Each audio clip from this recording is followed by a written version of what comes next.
Bonjour à tous et bienvenue dans cette nouvelle capsule vidéo organisée par Eurocaution où nous avons aujourd'hui le plaisir de recevoir Monsieur Fabrice Bayot de la société CES. Bonjour Fabrice. Bonjour. Fabrice, peut-être première question pour commencer, peux-tu nous présenter brièvement l'activité de CES? Avec plaisir. Donc, nous sommes un bureau d'études techniques d'environ 80 personnes. Nous existons depuis plus de 25 ans. Nous réalisons différents types de missions. Donc, nous réalisons des missions d'audit technique et énergétique de bâtiments dans le cadre, par exemple, d'une transaction immobilière d'un de nos clients. Nous réalisons ensuite tout ce qui est conception énergétique, tout ce qui est assistance à la conception de façade et tout ce qui est études spécifiques pour les certifications environnementales, exemple BREEAM ou EL. Et enfin, nous réalisons des missions traditionnelles de conception, projet, suivi d'exécution, réception d'installations techniques, HVAC, sanitaire, électricité. Pour quelques chiffres, nous avons plus ou moins 7000 logements en cours d'études et d'exécution et environ 700 000 mètres carrés de bureaux également en cours d'études. Pour quelques projets, nous avons par exemple pour des projets publics en Belgique, nous participons à la rénovation des bâtiments de bureaux de la SNCB à la gare du Midi de Bruxelles. Nous réalisons également les nouveaux sièges de la VRT à Bruxelles. Et pour quelques projets privés, nous avons rénové le Manhattan Center, nous travaillons sur la tour Victoria Regina à Bruxelles, nous travaillons également sur le quartier de Brookhair et pour le Luxembourg, nous travaillons sur différents projets, par exemple les lots 28, 29 de Belleval, ainsi que par exemple le Motor World que nous réalisons actuellement le long de l'autoroute qui conduit à Esch-sur-Alzette pour Félix Giorgetti. Quels sont peut-être pour vous les grands défis écologiques du moment dans l'immobilier résidentiel? Avant tout, je pense qu'il faut d'abord optimiser les consommations énergétiques, puisque ça c'est vraiment un point important de développement d'un bâtiment écologique. Ensuite, dans les limites du terrain disponible, favoriser tout ce qui est conception fossil-free, donc avec les systèmes de géothermie par exemple.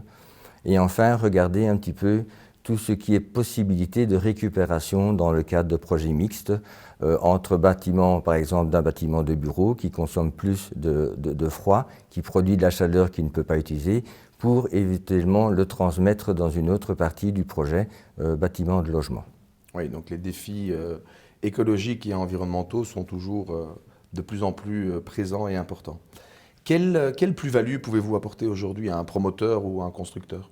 Mais ce que nous pouvons apporter, c'est une conception technique qui est adaptée aux demandes de nos clients, mais également aux demandes du marché. Nous pouvons également proposer une optimisation financière, et ça c'est un sujet important étant donné les coûts actuels des matériaux et des pénuries de ressources. Nous pouvons également proposer tout ce qui est un contrôle approfondi de l'exécution des travaux et des installations, puisqu'en fait vous pouvez avoir la meilleure conception, le meilleur design d'une installation, on dépend toujours de son montage et de son efficacité au final. Et enfin, nous proposons l'implication des membres de notre direction ainsi que des ingénieurs seniors à tout moment sur nos différents projets. Très bien. Et tu faisais justement allusion à la hausse des coûts des matériaux. Vu le contexte économique actuel, donc cette hausse de coûts constantes des coûts de construction et des matériaux, quels conseils pourrais-tu donner aux promoteurs aujourd'hui?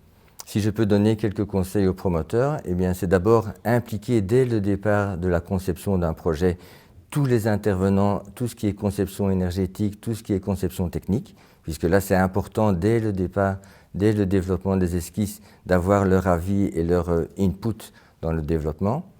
Si je peux aussi conseiller, c'est de ne pas de créer ou de prévoir des installations techniques simples, avec des régulations simples, efficaces, et surtout qui permettent d'intégrer ultérieurement des installations en fonction de leur développement futur. On parle beaucoup de récupération d'énergie, de stockage d'énergie. Il faut toujours avoir la possibilité d'intégrer ce genre d'installation ultérieurement.